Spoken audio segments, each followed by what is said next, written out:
Bitcoin is close to becoming worthless. Let's go.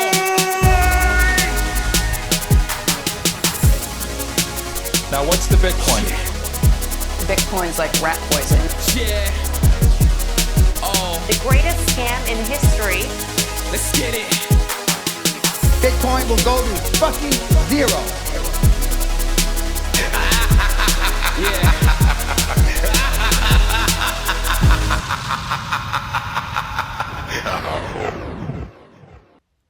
Welcome back to another Confab episode. You're joining me inside a truck on the side of the road with very average coffee. You can hear it now.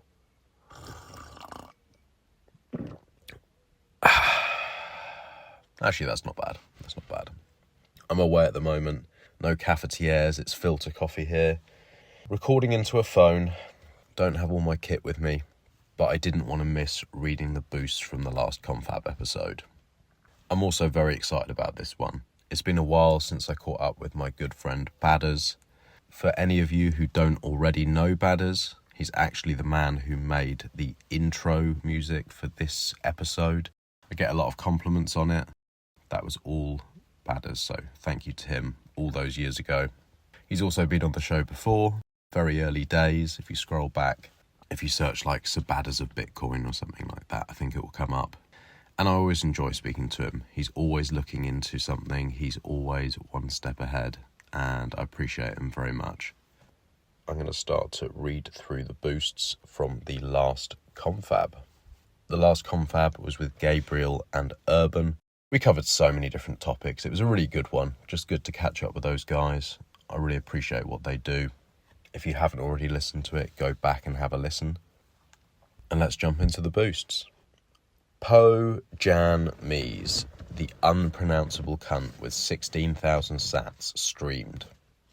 Rod Palmer from Bugle News, 10,000 sats, AI resistance is key. Ape Mithrandir, 7,777 sats, my two favourite podcasters collide. Anonymous, with 6,666 sats, great interview. Thank you. Shadowy Super Badger, 5,454 sats streamed. Jordan's No, there we go. Jordan's No, thanks to Shadowy Super Badger for the direct 100,000 sat donation to Free Samurai at getalbi.com. Good on you, mate. Love to see that. Anyone who doesn't already know, we've set up a way to donate to Samurai with Lightning, even though they didn't like Lightning. There we are. That's how ungovernable we are. We just want to see them free. So you can donate directly to them. Also, any sats that you stream to any of my shows, I split a percentage to Samurai. So you can have a look in the splits anyway in Fountain. We're sort of pushing to get more people to do this as well. If you haven't already, consider it. And just by boosting, you're also sending some sats their way. Russ Clark with 4,999 sats. Fascinating episode. Cheers. Would have been 5,000 sats, but not a LinkedIn not a LinkedIn Park fan. Daniel Prince streamed 3,498 sats. He also sent me a personal message about this one. He obviously enjoyed it, but it wasn't a boost, so I'm not going to read it, mate. Kaz Peeland, 1,716 sats streamed. Pleb to Polymath, 1,040 sats streamed. Anonymous, 416 sats. Thanks for the great episode. Question mark with 350 sats. Anonymous with 350 sats. Mr. Business with 333 sats. Max, you cunt. It's fair. Only 2/3 through it, but damn, this is a good one. Guests. Great guest. Oh my God, I can't even fucking speak. Great guests. I love the conversations. I will definitely be checking out all their links. Pies with 100 sats. V for V. 40 hours per week. Jordan Note again. Jordan apologises to John Gold, ex-user, sometimes a cunt, and Dr. Zivago for missing their XMR chats. They will be added to MMO4. Okay. Very well. Well, thank you to everyone who's been boosting and streaming and sharing and doing all the good stuff, sending in artwork, everything that all you ungovernable misfits are doing. I really, really appreciate it. Before we jump into the episode, I want to say a big thank you to our show sponsors. They keep this thing running, and I'm very proud to be working with them. We have Cake Wallet and we have Foundation. Cake Wallet make it incredibly easy for anybody to secure their Bitcoin and Monero, do swaps, buy gift cards, spend, basically do all the stuff that you could need if you're living on and actually using your Bitcoin and Monero. They make it simple to connect your nodes for both. They have incredible support. They have over 500,000 users. And my good friend Seth for Privacy is working very hard, constantly updating, constantly changing things. If you haven't already checked them out, go to cakewallet.com, download it today by APK. You can do it on iPhone, you can do it on Mac, you can do it on Windows, Linux, Android. I think literally everything. You can download it on everything. If you have any questions, you can reach out to me. I can help. If they're really technical, I can pass you on to Seth. But go and give it a go. Give us some feedback, and if there are things you like, let me know. If there are things you don't like, let me know too. cakewallet.com. I'm also proud to be working with Foundation. I've been working with them for many years. They are by far my favourite hardware wallet. They're beautifully designed. They're open source. They're simple to use. They've got an incredible team. Q&A has been working really hard for this. The passport now comes also in black. Batman will be very, very happy. If you are serious about securing your Bitcoin and you don't want to be using some shitty calculator and fucking around and not supporting open source, then I really do suggest you check these out. They also have the new Passport Prime coming very, very soon. If you haven't already listened to the episode I did with Q&A and Zach, go and check that one out. But this is a real game changer, and it also connects these two sponsors that I have. Cake Wallet will be the first app that will be going on this new open platform, making it possible to actually secure your Monero using a hardware wallet, and many other features, I'm sure. Check out foundation.xyz. You can use the code ungovernable for a discount. And again, if you have any questions, you can reach out to me. I'll go through them. I've been using these for a long time. I've been suggesting them to all my friends and family. There's nothing that compares in my eyes. Go and check them out. Foundation.xyz. And enjoy the show. Here he is. Good morning, mate. Hello, how you doing? I don't get to see your beautiful face. Your beautiful Viking past face. Oh, we could do. It is beautiful as well. I've just lost some weight, looking ripped. Not tanned, but ripped. Really? Good. Well, it's easy to say when you're not showing your face. I won't know. We'll do a little one afterwards. How about that? It's cool, man. No worries. It's probably better for bandwidth. It's been a long time. So, yeah, I'm intrigued to see where we go today. Some of these things I haven't really spoken much about before, so it'll be interesting to see what I can articulate and what I can't. Yeah, I'll set it up for the listeners. I've got a bit bored recently on Bitcoin Twitter. I've got a bit bored of a lot of the wanky technical stuff that may or probably won't actually happen. I've got a bit bored about the sort of the price target stuff and, whether there's going to be a Bitcoin reserve and all the politics and all that kind of stuff. And what I found is I kept scrolling through Twitter being bored, and then I'd come across one of your tweets and I'd be like, oh, Badder's got a load of chickens, he's doing this, or he's looking into this thing where there's some culty weird stuff going on in the UK, or there's always a little thing that you're looking into where I'm like, that's cool, that's actually interesting. And I was doing that for 3 months or something, and then I was like, right, I need to just call you and have these conversations. The other one as well was basically not being a resident anywhere and trying to separate yourself from the state in all these different clever ways. I'd not heard anyone talk about that. I'd heard about flag theory. I'd heard about all these different options that people were looking into, but not really separating yourself. So there's loads of topics to go through. You seem to be going down some rabbit holes. They do interest me. They're different. Well, that's true to say. I am definitely a very avid rabbit hole explorer. Some of them I just sort of like peek down and scan around, and this is too hard to ever really verify for myself. I might just dip out again and spend my time on other things. But a little bit of background, as you know, Max, but whoever is unfortunate enough to listen to this might not know, is that I was in the music industry before as a songwriter, producer.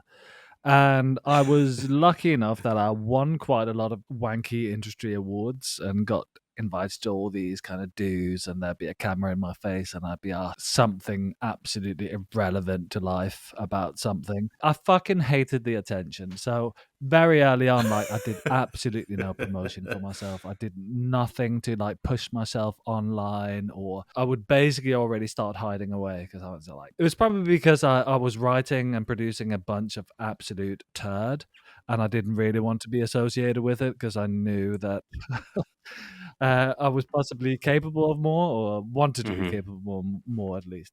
So I think that already started then. And maybe that was because I was born in the countryside and I was used to like being private and just being myself and my own person. I don't know. So we escaped to rural south of France in the middle of the forest. And that was just before Bitcoin, just like maybe a year before Bitcoin. And I was on this mission to basically create sovereignty. I don't know whether I would have articulated like that back then, but I basically just wanted to be self-sustainable, have animals, be able to heat my home for free, be able to not have any neighbors, like any Karens peering over a fence, and all of these sort of things. That's exactly what I got. We've got acres and acres around us of forest, of fields. I've got cows and goats, 40 chickens and ducks, beehives where I trap wild swarms in spring and give them a home, and they pay me a bit of rent. You've expanded that quite a lot then, because I think the last time, like when we were doing 21ism and we were chatting most days, I think you had the chickens. You were talking about cows possibly, but I don't think you had the bees, the ducks from memory, or any of that sort of stuff. But it was all like sort of a plan. I have beehives. Bees were pretty much the first thing I did when I got here. Oh, were they? And that was partly also why I wanted to do other things, because like I have all these peripheral kind of interests and goals that I just couldn't serve. And so in some ways it was being back and having like fiat existence in a way where I was too busy to serve all my interests and stuff. A lot of that has grown over the time. You know, cows is a relatively recent addition, and yeah, in terms of neighbors, our nearest house, the only house we can see from my son's bedroom, is my mum's house, which is like 2 kilometers away up on the hill. For some of our friends in London, this is like a fucking prison because you can't order sushi at 10 o'clock at night. But for me, it's absolutely dreamy. I've got independent electricity. I can heat my home. My son, he gets to see that in order to heat the house, it's some food on the table. You know, you have to put in the work. A life has to be sacrificed. For me, it's the dream. And it keeps me ripped and healthy and in touch with the eternal power of God. It's reality, isn't it, really? It's like, Exactly. yeah, you do have to kill something to have meat on the table, and you do have to put in the proof of work to keep these things alive and healthy so that you can eat them. And it's a really cool, natural way to live. And I think a lot of people dream of it. I don't know how many people actually have it in them to do what is necessary to keep it all going, because it sounds lovely and it is lovely, but doing what you're doing isn't just a walk in the park and the eggs just land in your kitchen. And there's presumably quite a lot of work that goes into this and keeps you busy, I imagine, most of the time. It does. I mean, the egg miners, they take care of themselves. They just need feeding once in a while. Yeah, I mean, obviously all of it, and it's a constant battle against nature, which is why I have some big ass goats to kind of like chew down brambles and keep shit clean for me. But it isn't for everyone. And like, if I didn't own all my time, it would be a different story, I think. And so in many ways it's a simple life, but it's a really privileged life, I feel. Not one that I take for granted. I give thanks with my son and wife every morning. It is a life based on privilege for sure. But that privilege is only it's self-perpetuating after that, which is the beautiful thing. But yeah, so came here, and so my wife and I, we tried to get pregnant maybe 7 or 8 years in England. Never happened. Tried IVF and Chinese herbal medicine and all sorts of shit, and never happened. Came here, within a year, she was pregnant. I had found Bitcoin, and it's just it was just proof that we'd taken the right turn. Yeah. So that was great sort of confirmation of previous affirmations. So yeah, while she was pregnant, everything's slotted into place. I was renovating the house heavily and rebuilding and stuff, but at the same time just diving, as you know how it goes, just obsessed with Bitcoin. And so that really changed my life as well. All of a sudden I felt this kind of hope for the future and hope despite of all the nonsense going on. And in some ways I felt more untouchable than I had been before, but I was still in a state, and I feel like many Bitcoiners are today. There is an element with the red pill. The red pill is sometimes so dark that it appears black. And I think the mood music sometimes within the plebs can be a bit one of paranoia and yes, I got fuck you money and they can't touch that, but the state is my enemy and I'm in a war and I need to keep my head down and dive, and I had the same thing. And don't want my face anywhere, don't want my real name anywhere. I still don't want online because I data all that sort of stuff, but I kind of started to feel like I was hiding out in the trenches a bit out here. Yeah, I feel that. I'd set myself up in a way where I basically become the arse between 3 chairs. I've become the arse between the country I was born in, the country where I was living in, officially tax resident in, and then a new country where I've refused to sign up to anything. So definitely a bit of that sort of hideout mentality. Okay. It was grâce à Dieu, thanks to God, that it happened, because there was a hawk trying to fucking kill some of my chickens down there right as I was coming out for the dish. Little bastard. Is that a big problem where you are, the hawks? It can be occasionally, but it's not usually a big problem. So it's it's quite rare to see. I think it's only ever happened couple other times, maybe. Weird timing. What do? You just shoot them? I had nothing in my hand, so I just had to run towards them and shout my lungs out.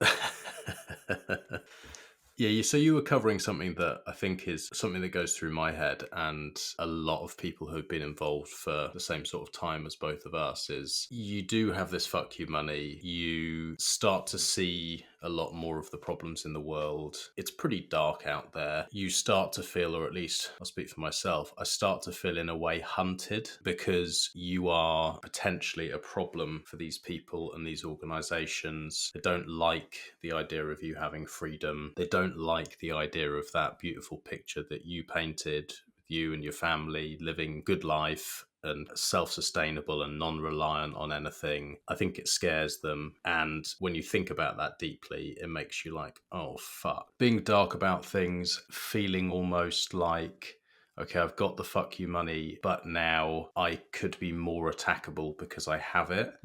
How do I spend it? What's the smart things to do? How do I stay off the grid? Even if you don't really want to stay off the grid, because I think you kind of hide yourself away, certainly in some aspects of life. And what I found interesting is what you're talking about, you've only really talked to me about it very briefly, in terms of sort of separating yourself from governments as much as possible. That's really interesting, because all of us, I think, have worked out that the government is not your friend.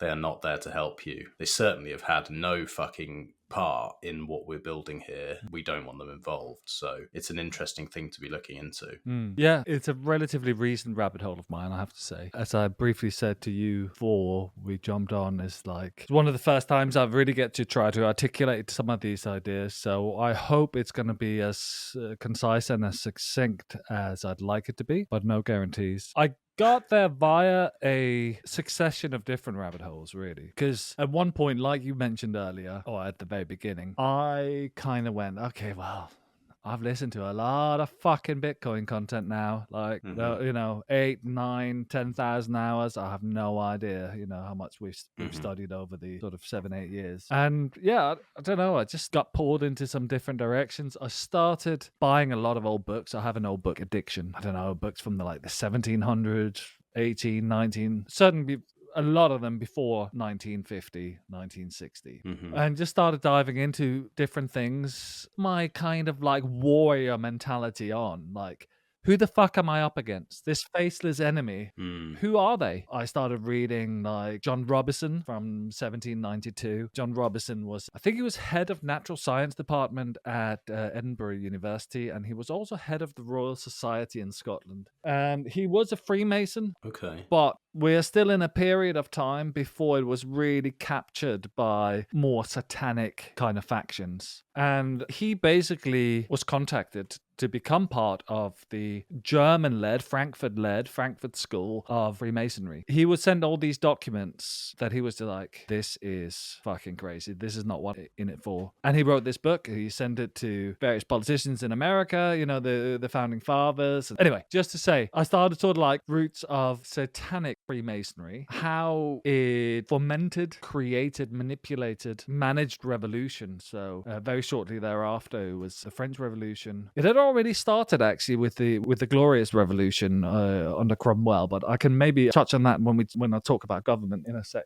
And yeah, and then I got the fucking Menshevik, Bolshevik Revolution, First World War, Second World War. Second World War, I started reading all these naval commanders on the English side that had immediately been jailed after Churchill, he took over from, Chamberlain. Basically got all these very, very different perspectives to everything I'd ever been taught by people who were there at the time and who were writing at the time. And you have obviously to put your critical thinking hat on, and you have to allow room for did they have an agenda? Was this just a war of dogma and they were on one side or whatever else? But just started unpicking all these things, and it just smelt fucking bad. And we all know, we've been told, history is this maxim of history is written by the winners, or a trope almost. The victor, yeah. But in a way, it's sort of it's delivered with pride, that line. Where actually, just in real terms, I think it just means that we've been fucking lied to for the longest time. Then I started looking into okay, so where does this come from? And I was looking at for sure the Synagogue of Satan and the Luciferian Creed and General Albert Pike and all of these Mazzini in Italy and all these real satanic, deeply satanic demons, I think, essentially. And then I was trying to trace it further back, but it becomes so murky at a certain point, because then you get into the Khazarians versus the Babylonians, and you can trace it all the way back to if you believe more that actually this battle started as a celestial battle between good and evil, fallen angels. Then you're looking at the Nephilim and the Seraphim, and are these bad people now? Are they related from the Nephilim still? Started looking into it's hard to verify, but all these, judge me if you like, people, but sort of opening the door to lizard blood. I was oh fuck, they do talk about blue blood, nobility blood as being blue blood, cold blood. They keep their bloodline absolutely pure. Is it really just to guard their fortunes, or is there something else in it? Well, that's a good point. I hadn't ever thought of it that way, blue blood. And I was reading is it Fritz Springmeyer's books about the 13 bloodlines of 13 satanic bloodlines and mystic religions. I mean, there's some fucking dark shit out there. Satanic ritual abuse. I started listening to all these witness accounts of girls and boys, but predominantly girls, that for various reasons were just severely abused. And I'm kind of going around the houses just to illustrate how many crazy rabbit holes I went down. But this was partly due to satanic ritual, sort of human sacrifice. But it was also using satanic ritual abuse as a way to create mind control. And then everyone knows about MK Ultra nowadays and Operation Paperclip, how they brought some of these mind control techniques over from Nazi Germany. This is how they created alters, dissociative personalities, is by severe torture and abuse between the ages of 3 and 6 in particular, but it can also go later. Fucking dark shit with like, you are chained to another kid, and if you don't do what you say, what they want you to do, they'll kill the other kid and you drag a dead kid around. Creating this incest, because that's some of the deepest trauma you can have, is being like sexually abused by your own parents, for example, at 3 years old. So they all this horrible stuff to control people, either, in my findings, multiple purposes with everything. Yes, they want to create, for example, agent of the state. Annika Lucas, she's relatively well known recently because she went on some big podcast and tried to talk a bit about this, what had happened to her. And so they try to create pop stars, for example, that are mind controlled, sex slaves essentially, and they get sent out to various global politicians and they intel gather as part of this. Obviously, then there's also the sexual blackmail aspect of it. That seems to be a big one, especially, you obviously have gone way, way deep into this. I've barely skimmed the surface, but just a pattern that I notice is that it seems that people in positions of power, or at least really, really powerful, but at least like celebrities and news anchors and politicians and those types of people, there seems to be a lot of fucking pedos. And my thought is always like, there's not many people who are just fucking born that way. It's a very weird, fucked up few people. Why is it there are so many of them that are in these positions of power? And it makes me think the sorts of things that you were talking about, ways to control someone. So you want these pawns in certain areas that you can control. And if you've gone through those types of abuses, maybe then you do the same.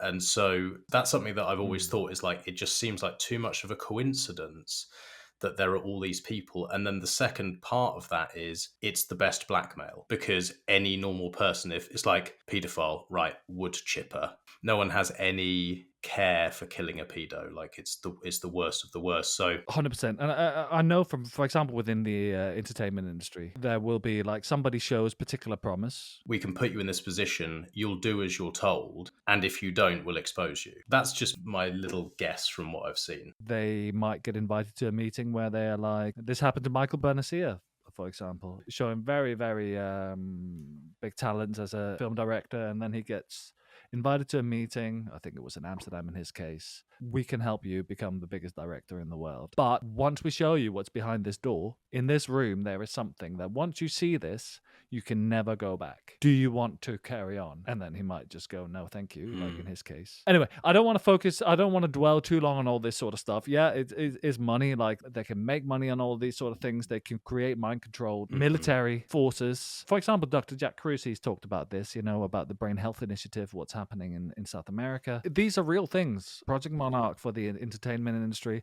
And I think Young Global Leaders program for politicians. Don't know whether you've seen Xavier Poussard's journalism right now that Candace Owens is covering. But, basically, Brigitte Macron is... Macron himself is potentially like a Mercurian candidate, mind control, just to basically... I haven't.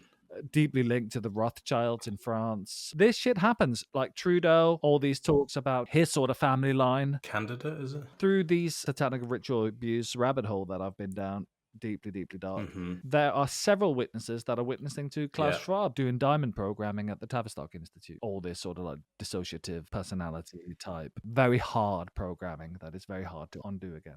That didn't exactly add to my lightness of mood, these sort of rabbit holes. But it made me determined, and something happened. Okay. And I think I was already there a bit, but I all of a sudden got a very strong relationship to God. And I don't mean that in any kind of religious context, because the Vatican, they were the Roman Empire 2.0 by design. Every single movement has been infiltrated. Every idea has been infiltrated. So this is why I just purely homeschooled it. Like, what do I feel? What are the kind of almost quantitative things, emotionally quantitative things that I'm getting out of this? And on a very basic logical reasoning was like, well, they clearly believe in the fucking devil, all of them.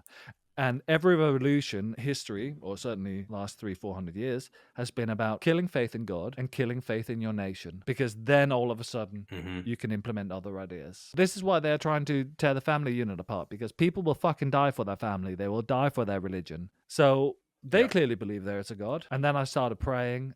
And with every prayer, every day, I got more proof that yes, I do have a relationship with God. I use the G word knowing there's a lot of context for a lot of people, and there's a lot of atheist Bitcoiners, but That's a trend as well. There's a lot of atheists, but there's also a lot of people who believe in God. And a lot of the people that I surround myself with, like John, who I do the mining show with, is very, very religious. A lot of other people around me are pretty religious. And I've been very lightly dipping in where I was fully atheist before, went to a Catholic school, fucking hated it, just like horrible people there, was very much against it. And since, I would say, since having my kids, I've started to maybe just appreciate how unlikely it is that something so beautiful could be without creation. And that's like hippy dippy and loosey goosey and all that. But a little bit now, I'll just occasionally, I'll catch myself and be like, just spend a minute, close your eyes and just think about how you can be better for the people that you care about and be a better version of yourself. And if there's something out there that can help you, relinquish a bit of, just have a bit of trust and belief in that thing. And I've been doing that a little bit. And it kind of feels quite nice to do it.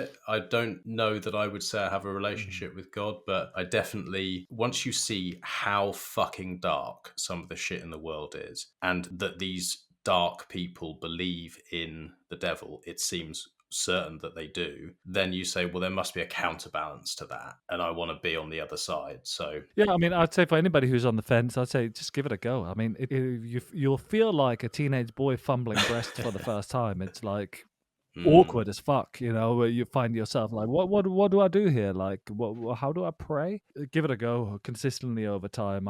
It lifts my spirits every day, and it's not just cope. But anyway, that again is an entirely different podcast all on its own. So I basically started like, as part of my prayers, just going, I want to be of service. I've got broad shoulders. Put it on me. Show me the way. Like, show me the truth. I want more of it. If I can deal with the satanic ritual abuse rabbit hole, I can deal with anything. Just show me the truth. I want to be of service. Then I discovered the sovereign rabbit hole, the real truth of our system and how it's put together. Presumably, the way it's put together, the architects of this system are linked to these dark satanic types, and they've architected it in a way for control, presumably. Oh, 100%. They're parasites. They can create or produce nothing. They can only transmute and copy and steal. And just briefly, like, because people will always go like, Jeff Booth, there is no they. But there is a fucking they. I can certainly link it in literature back to the 1600s where loads of shit happened. Now, can I confidently name all the families, all the noble houses that are involved? No, not all of them. But I do know, for example, that the House of Orange, right? So what happened in the 1600s was that there was East India Company of England and the Dutch East India Company that basically became the biggest companies in the world. And in fact, they became so big through opium smuggling, slave trade, and various other things that they basically overtook government. Or at least, not government also the monarchy. They basically absorbed everything. James II, during the Glorious Revolution, he was, by all accounts, quite a benevolent king. But he was in the way. So, again, they did what they always did, and they did a coup. They used Cromwell, these House of Orange, the royal kind of noble family of Holland, used the Dutch Jews and the Spanish Jews to control Cromwell, to create a revolution. And basically, they put one of their own on the throne, William of Orange. What also happened at the same time, or not around the same time, I should say, is there was the Fire of London, which was a bit of a Lahaina of its day in Hawaii. There was this old center of London that was still all wooden buildings and all of these sort of things. All of that shit ended up burning. What came in its place? The Square Mile, the City of London, controlled by all the nobility families linked to the Vatican, Rome, the Holy Royal Empire of Rome. And from that, they also created the Bank of England. So like loads of shit happened right there. That when those two companies, British and Dutch East India companies, they dissolved, they became what is known today as the Committee of 300. There are still committees and unions above that, 300 persons or 300 families represented by a person that are basically controlling the world on behalf of what I believe is the Luciferian Creed. Then you're getting into nuance, and it's really hard to verify some of these things. What they also started creating then was the beginnings of the system that we know today. Of course, some of the system today is remnants of before that, but most of it has happened around that time and since then. So it's going to be hard to explain. So there is no government. Like, government is a legal fiction. By that you mean it's a legal fiction because it's controlled by a company? Because it is a company. Every government in the world is a company. Okay, yeah. Every council in the world is a company. Every police force in the world is a registered company. The dunce number of the UK government limited is 5522373. It's a corporate jurisdiction on the land that most people call England. So they have superimposed this structure onto the land, and we all believe that we are operating under them. But we have to take a step back from that. Let's imagine our world as a triangle or as a pyramid, ancient symbol. Above that pyramid, we only have God. The pyramid is divided into 3 tiers. The upper tier, well, I shouldn't say tiers, I should say jurisdictions, because that's what they are. 3 jurisdictions. At the top, we have the private jurisdiction. This is us as living, breathing men, sovereign individuals that are created free at birth. This is where we don't need anything other than the rights and freedoms and the dominion and sovereignty we are born with. Liberty, human rights, all of this sort of shit is something that is bequeathed to us by government. We're born free. We're born with our rights under God. That's the private jurisdiction. Below that, you have the national jurisdiction. This is where you find the world's central banks and the IMF and the Vatican Bank and all of these sort of stuff. Like banks that deal with hard money. And then below that, you have the public jurisdiction or the pauper jurisdiction. And this is where we find ourselves after our mothers sign our birth certificate. This is where government operates. This is where acts and statutes govern. This is where the police is. Like, government is a governing function in the lowest jurisdiction in the universe. We are tricked through lies, subterfuge, and whatever to operate in this jurisdiction. But the good news is that we don't have to, because we can extricate ourselves. That is good news. So, good. Glad we can. So this company structure that calls itself government and people sort of just accept that it's there, I guess it kind of like started to phase in as the rule of like the royals, like the kings and the queens and whatever, started to fade out their power. And so people, I guess, were kind of sold it as, yeah, well, you know, you don't want just one ruler, you've got democracy and it's going to be better and blah, blah, blah. So it's like a bit of a switcheroo. This is the better option. Rather than you having 1 or 2 people ruling over you, actually you have no one. You have, if anything, there's God and then there's man, and that's it. They've done like a clever switch, and then You accept it, you consent to it. people have just accepted that just how it is. It's how it must be. In so many interactions, you're tricked into consenting and contracting when you don't need to, when you shouldn't, really. This is why I feel like, personally, I think that this sort of system started in the 1600s when the noble houses started taking over. I don't mean necessarily monarchies, but nobility families started taking over. And then again, because you know they work with like really long timelines. So there was again another push for this in the 1800s where all of a sudden the birth certificate that we know now started coming in. And so I can try to talk about that for a little bit. Possibly not with as much nuance as it deserves. I'll try to do my best. Basically, it begins when you're born, your mother... Sorry, I'm making about your mum, innit? Your mother is being tricked into signing the first document to initiate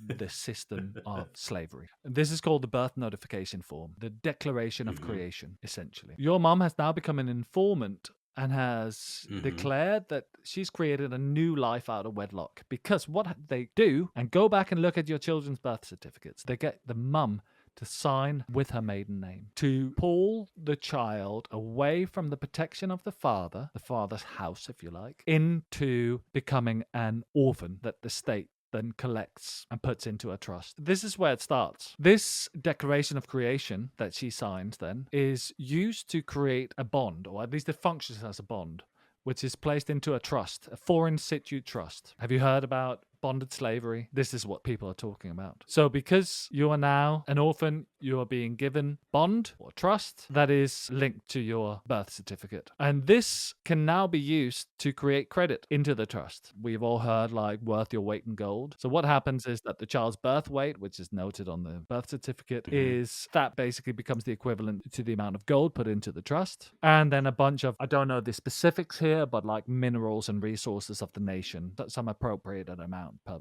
person. The crazy thing is that now they can use this, they can leverage this trust to create credit. And this is where fiat money comes from. It isn't just out of nowhere. Well, it kind of is out of nowhere, but it isn't just a central bank typing in numbers. They're using your birth trust to create the credit, to create legal tender, promissory notes. So when you're born, they literally take your birth weight, they have that amount of gold. My maths isn't good enough to work out what that value is on the average size baby, but presumably a fair amount. Then they create credit from that, and presumably their reasoning, or like there'll be something where it'll be like, well, they're going to be a citizen and there might be some NHS staff or things and we've got to build roads and whatever wrapper they put around it. But at the end of the day, what they're doing is they're creating credit, and you then technically are owned by that system because you've signed effectively to say, like, I'm part of your system and now I play by your rules, because you've created this money to look after me, which won't really look after you, but that's how they'll word it. Yeah, I mean, it's more... That's kind of right, yeah? Almost more abstract than that, because what happens is that you become the creditor in the national jurisdiction. But, and we haven't talked about this yet, your straw man, so your capital name, or names in capitals, this is because we haven't quite finished talking about the birth certificates, basically becomes the debtor in the public jurisdiction or in the pauper jurisdiction. So they use your living, breathing to create the private credit in the national jurisdiction, and then they use your straw man as the debtor. So you are basically paying off your own credit. It's wild. This happens with cars as well. They use exactly the same system. Similar. You know, when you register a car, when it's made, there is a manufacturer statement of origin. So that's basically your certificate of live birth. Then that gets sent to the government, and they create a certificate of conformity, which is like a certificate. It always means copy of someone else's authority. So they create like there is the original and then there's the copy. There is the living, breathing you, lowercase, and then there is the copy of you, which is your straw man. Your name in capitals with a surname, surety name. You're the debtor to your own credit. With a car, then, this certificate of conformity is then sent to your car dealer, and they can then just register and send that to the DVLA, where you then get a logbook and you become the registered keeper. You're not the owner, and that's why you now have to conform to all the acts and statutes and, you know, the highway code, because you've signed up to this. Yeah.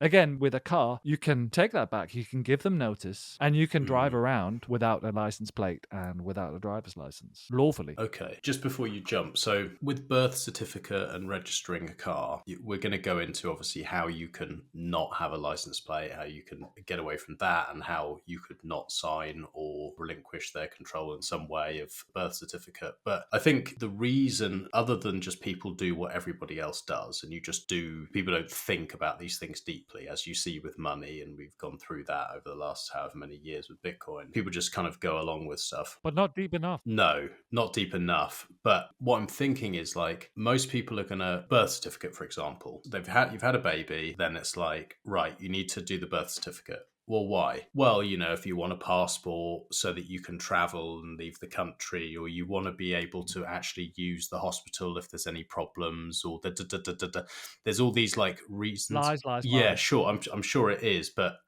from a uninformed perspective, you would just go, well, yeah, of course, because, you know, we want to travel, and you go along with it. So it's interesting to know that, like, actually there is a way around it, because I kind of assumed like there's probably not a way around shit like that. Like, you're not going to be able to get onto a plane without a passport. There are people in the sovereign network who are doing that. I mean, it is difficult, and there are many ways to sort of like circumnavigate these sort of things, but you're going to have to challenge it every step of the way, you know. And like before you go through an airport, you might have to serve notice on the actual owners of the airport, not the airport as a company, but the individuals, because you always deal with living, breathing against living, breathing, because that's law. Everything else is just legal. Right.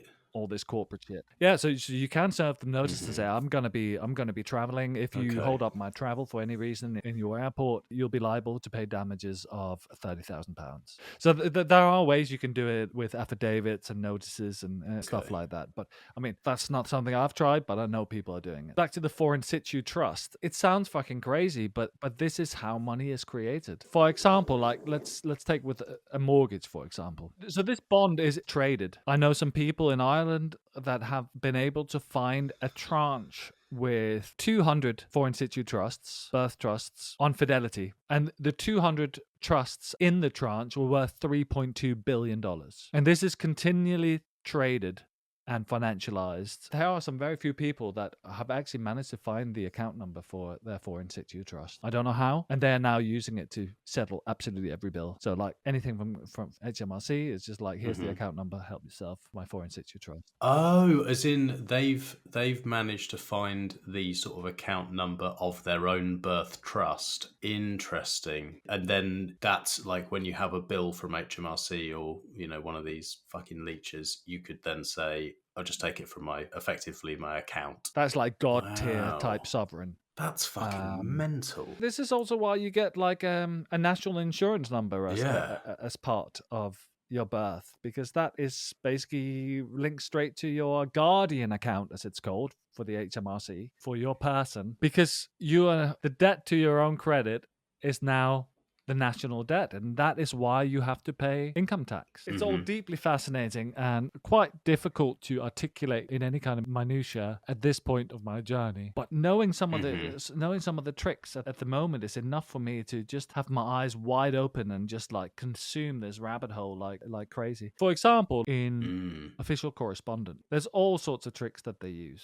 So for example, let's start with the envelope. So there are white envelopes, domestic, and then there are brown envelopes, which are basically commerce in progress. And the white envelopes are usually an offer to contract. This is just the beginning. If it's a windowed envelope, that means that as soon as you open the letter, you've consented to the contract, because there's a window into the document. So the argument is that you can see what's inside. By you choosing to open that envelope, you are consenting to what's inside. But there's another thing like deeper with windowed envelopes, and that is, and not many people know this, is that the highest court in the land is the Royal Mail Office. The Royal Mail is like the Royal Mail Office, which is the court, and the Royal Mail Service, which is the postal service. Because they know that their letter is fraudulent, they put your straw man, because it's always with a capital name, they put it on the inside of the envelope and not on the outside. Because then if it comes to court, they can say, well, there was nothing on the outside of the envelope. We weren't sending anything fraudulent through. But you can then also use that to your advantage, because let's say the HMRC, they've been trying to get money out of you, or a penalty charge or whatever. With a windowed envelope, you can just write back to them and ask, where's your proof of communication? Where's the proof that you ever sent it? Because they can't prove in the court that they actually sent it, because the name was on the inside. And then there's all sorts of things like, we all use the Oxford Dictionary, right, to define our language. This is how we know English, through those definitions. They use Black's Law Dictionary and other legal dictionaries. So when they say something like occupier, for example, or resident or citizen, it means something different than what you think it means. So there's that sort of linguistic sleight of hand. Then there's the rules of the four corners, let's say, in a document. So that means that everything should be within the four corners, and the signature should be at the bottom, because the signature sign of nature signature, signs off everything above it. So that's one trick that they'll sometimes do. But yeah, the four corners of the page is basically like the entire document should be within the same four corners. But if there's another box with another four corners on there, look at any of your like council tax documents or any official communication. It doesn't matter what country you're in. It will be littered with little boxes. All those boxes are off the page. They're not part of that document. So they do that, for example. Right. Anything that has a different fonts. When they write all caps, like grammatical law or whatever, grammar in England means that all caps is an acronym. So when they say summons to court, for example, you think it means summons to court, but it's an acronym of something else that they're putting together. It sounds way too crazy to be true, but it's fucking true. They're tricky cunts, aren't they? From seeing a very good friend of mine recently go to war with HMRC and see the turmoil they put him through, I completely believe all of this stuff. The trickery and the bullshit and the dirty tricks just never ending. They push people so far that people top themselves. Like they push people It is. and take people's lives away with this sort of bullshit. And it feels